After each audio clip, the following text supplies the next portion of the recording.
मोहतरम सामाईन इकराम, दोस्तों, बुज़ुर्गों, पर्दानशीन माँ और बहनों, अस्सलामु अलैकुम वरहमतुल्लाहि वबरकातुहू।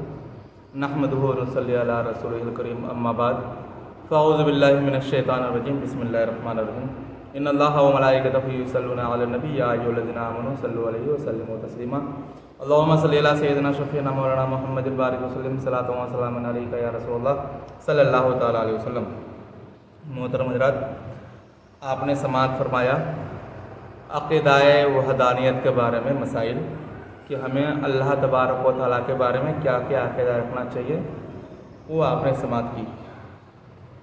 तो मुसलमान के लिए जिस तरह ज़ात व सिफ़ात का जानना ज़रूरी है कि किसी ज़रूरी का इनकार या मुहाल का इस्बात उसे काफिर ना कर दे, इसी तरह ये भी जानना ज़रूरी है कि नबी के लिए क्या जायज़ है और क्या वाजिब और क्या मुहाल, कि वाजिब का इनकार और मुहाल का इकरार मौजिब कुफ्र है, और बहुत मुमकिन है कि आदमी नादानी से खिलाफ अक़ीदा रखे या खिलाफ बात ज़बान से निकाले और हलाक हो जाए।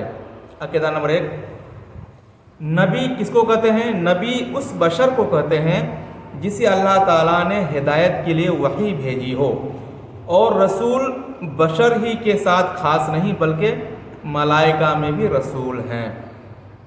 अक़ीदा नंबर 2, अम्बिया सब बशर थे और मर्द, ना कोई जिन नबी हुआ ना औरत।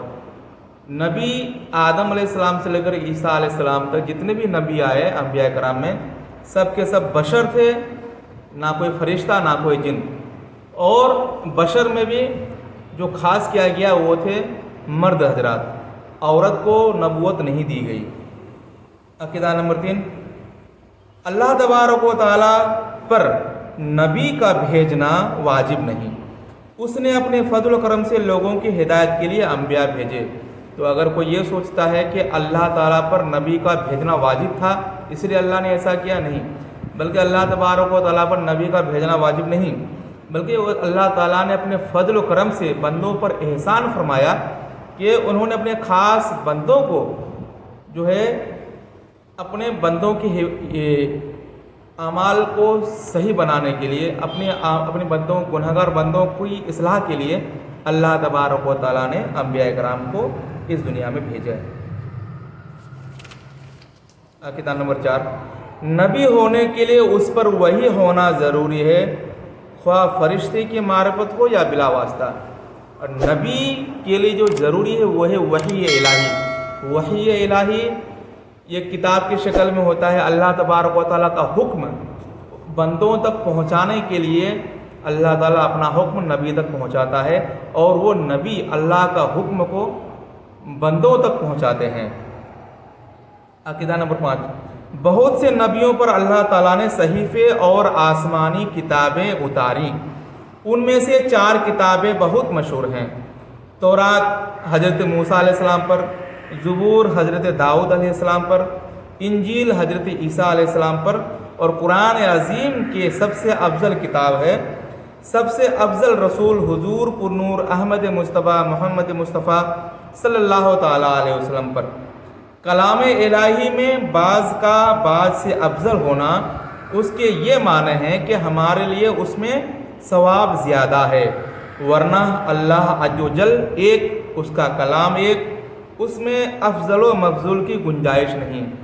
अगर कुरान पाक तमाम किताबों से अफजल है तो सिर्फ़ इसलिए कि हमें उसमें सवाब ज़्यादा दिया गया, वरना अल्लाह कुरान भी अल्लाह का कलाम, तौरात भी अल्लाह का कलाम, ज़बूर भी अल्लाह का कलाम। अल्लाह के कलाम होने में कोई फ़र्क नहीं है, बल्कि हमें पढ़ने में हमें जो उसमें सवाब दिया जाता है, कुरान पर हम अमल करेंगे तो उसका सवाब ज़्यादा है, कुरान को पढ़ेंगे तो उसका सवाब ज़्यादा है। तो अल्लाह तबारक व तआला का कलाम एक, अल्लाह एक, उसका कलाम एक, इसमें अफजल और मफजूल की कोई गुंजाइश नहीं। यानी ये नहीं कह सकते कि ये अल्लाह का कलाम इससे बेहतर या अल्लाह का कलाम इससे नीचा या इससे बड़ा, बल्कि अफजल और मफजूल होने में ये है कि अल्लाह तबारक व तआला ने उसमें सवाब ज़्यादा रखा है। अल्लाह तबारक व तआला हमें और आपको अमल खैर करने की तौफीक अता फरमाए और हम सबको دین کی تعلیم سیکھنے اور سکھانے کی توفیق عطا فرمائے۔ محترم سامعین حضرات، آپ اپنے علماء کرام سے سوال کیجئے، جو آپ نہیں جانتے ہیں علماء کرام سے دریافت کیجئے، نماز کے بارے میں، روزے کے بارے میں، عقیدے کے بارے میں، اور اگر کوئی سوال ہو تو کومنٹ باکس میں ضرور اپنے قیمتی رائے اور مشورہ سے ہمیں نوازیں۔ اللہ تعالی ہم سب کی مغفرت عطا فرمائے۔ استغفر اللہ ربی من کل ذنب و اتوب الیہ وما علینا الا البلاغ۔